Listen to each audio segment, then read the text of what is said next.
All right, welcome Kitsunekon. I'm here with Lisa Ortiz, and Hi. I just want to first say I appreciate you taking the time to kind of sit down and talk to me for a few minutes. And I'm happy to be here. yeah, we're gonna have some fun. And for those of you who don't know, you've done a lot of work.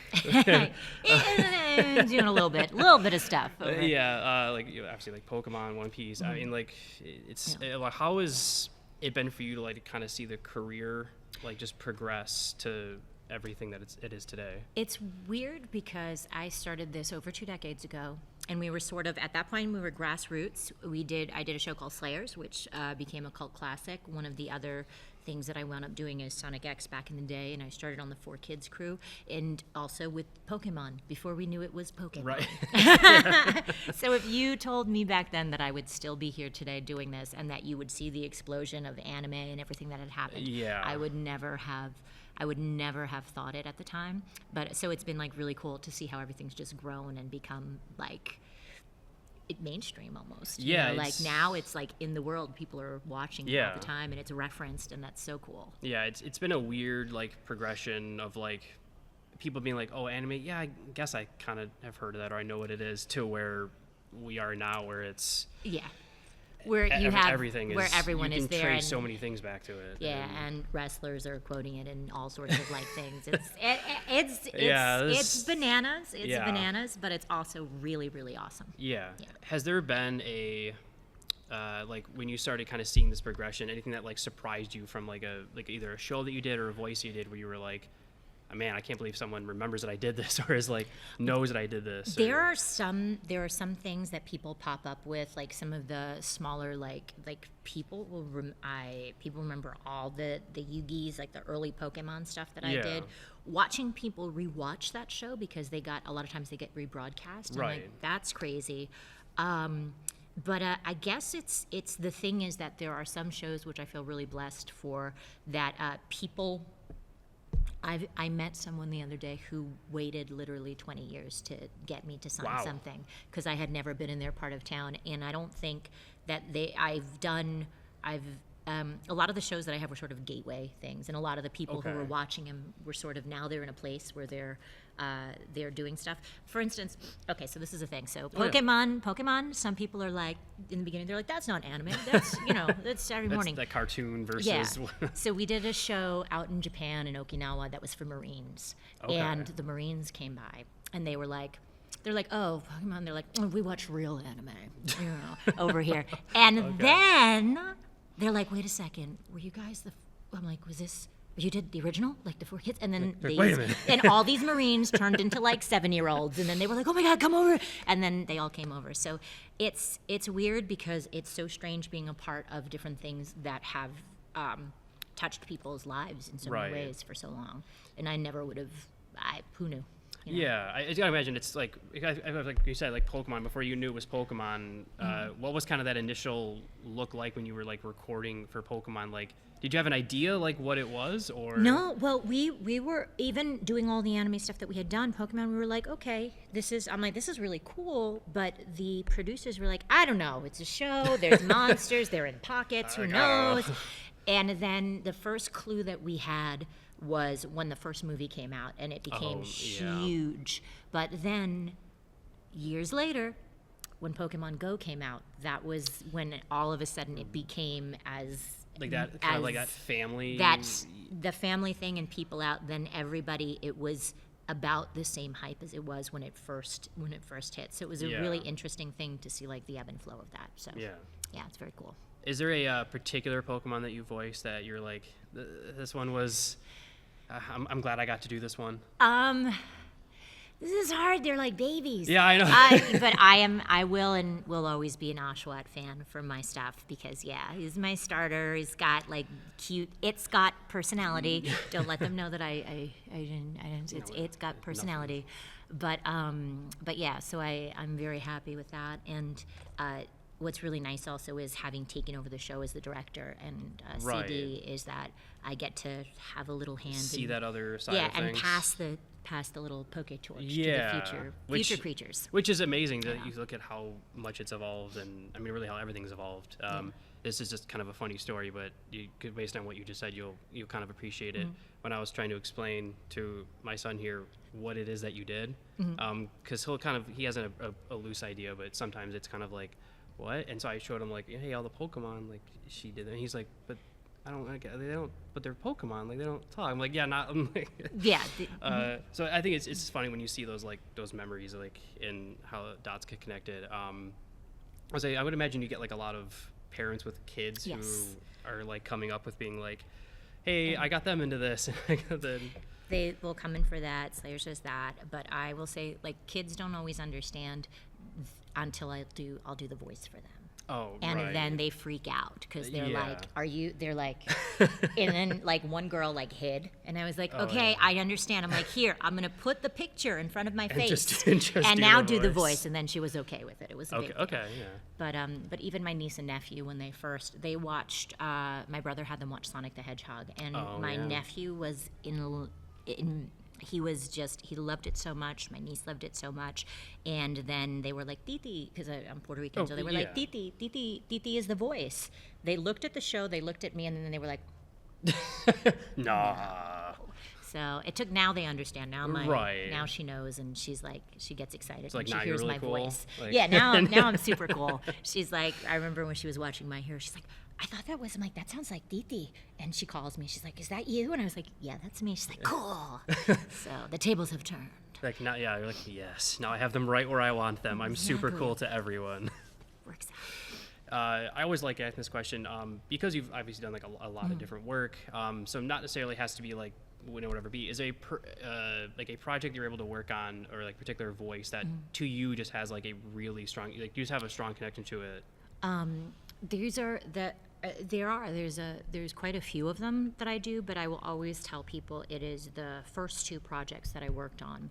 I worked on a show called Record of Lotus War. That was Deedlit. This is the first project I did. My first professional line ever was, ew, it's moldy in here, which is great. That's not what connected me to the character.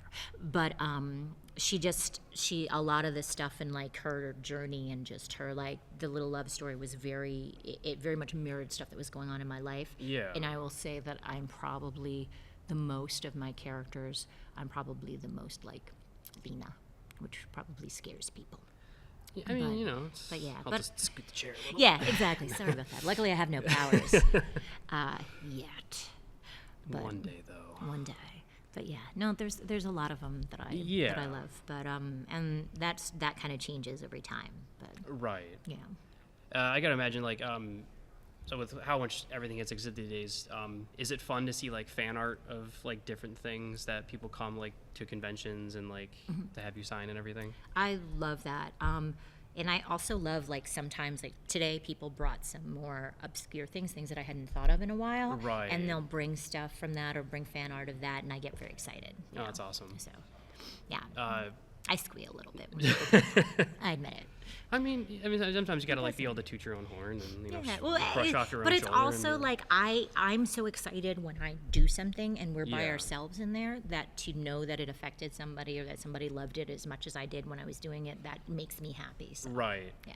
And so like, what to you like has been like the biggest kind of change in kind of how the progression of everything has gone from when you first started to like kind of how everything goes today? When I first started, all the cons were small. They were, Right. It was people who kind of knew, and people were still bringing dubs. They were bringing like all sorts of these things from overseas that they had. Yeah. And now you have, I can't even express like how I can talk to anyone about like anime at this point, or like I'll go to get a coffee and I have like these little Pikachu like pog earrings on, if you can see them. Very nice. And I'll have conversations like, oh man, yeah, and then like I'll have conversations about that, or One Piece people will start talking about. And it's really, that is really, really cool. It's just cool to see how it's just like burst open and become such a part of every day. Yeah. So obviously, like, you probably, I don't know how much anime you typically watch No, outside I do. of things. Yes. What's a good like top 5. If you were to recommend like a top 5, like your personal recommendations for what you think people should watch. That is okay. And it's fine if like 1 through 4 is like everything you've done, and then like 5 is like watch everything I've done, and then one of the things that I did work on that I love as a show, I watched it top to bottom and a couple of times, is That Time I Got Reincarnated as a Slime. That was one of my favorites. I loved that one. I did also watch all My Hero from top to bottom, and One Piece. This is the one thing that I will say. I have met 3 people recently who knew they were going to get married because their partner they were dating was like, let's watch One Piece top to bottom, and that just fit. And they were like, okay, you have committed to this relationship. We're at 1,000 episodes. You've committed to what's happening. There's a ton of stuff, and there's like a ton of stuff that's on there right now that I'm watching Black Clover. I'm watching a bunch of other stuff. I'm also a classic person, so I watch all the Robotechs. So good. Yeah. So good Robotech. Exactly. Yeah. Yep. Gundams, all that. Yeah. So Big O was like a huge one for me back in the day. Yeah. Loved Big O. Yeah. There's a lot of, and I tell people sometimes to go back to some of the classic kind of stuff. Yeah, like that peak mid 90s era, like late 80s, mid 90s. Yeah, so like I will always push classic, and I will always forever be a Cowboy Bebop fan. I did also watch the live action. I will watch a live action of anything, whether it is good or whether it is questionable. I will never say bad. I will say questionable. You always got to give it a chance. But and Death Note. I watched every version of Death Note and the live action of that too. So. Oh, very nice. Yeah, I don't have a lot of time because I'm living in the poke booth, but I will when I can. I sit down and I will watch. I sit with my Crunchyroll. I sit with my things, and I watch it out. Yeah. Okay. I mean, the One Piece live action will be. We're gonna see. We're gonna see what's gonna happen. That's all I'm gonna say. We're gonna see. Yeah. I saw the promo for that. It is exciting. We'll see. I'm really excited for it. Now, I know sometimes it's hard with future projects, but we know you never know. Is there anything coming up or being released that people should be looking out for, paying attention to, that you're involved in? There's a lot of the stuff I can't say yet. Right. I'm not allowed to say, but I will say we just dropped the new Pokemon, the first season of, we dropped a preview of the first 10 minutes at San Diego Comic-Con, which is why I rushed over here, and you can see it online also, and it is the first 10 minutes of Pokemon Horizons, which is a very, very, very, very cool show.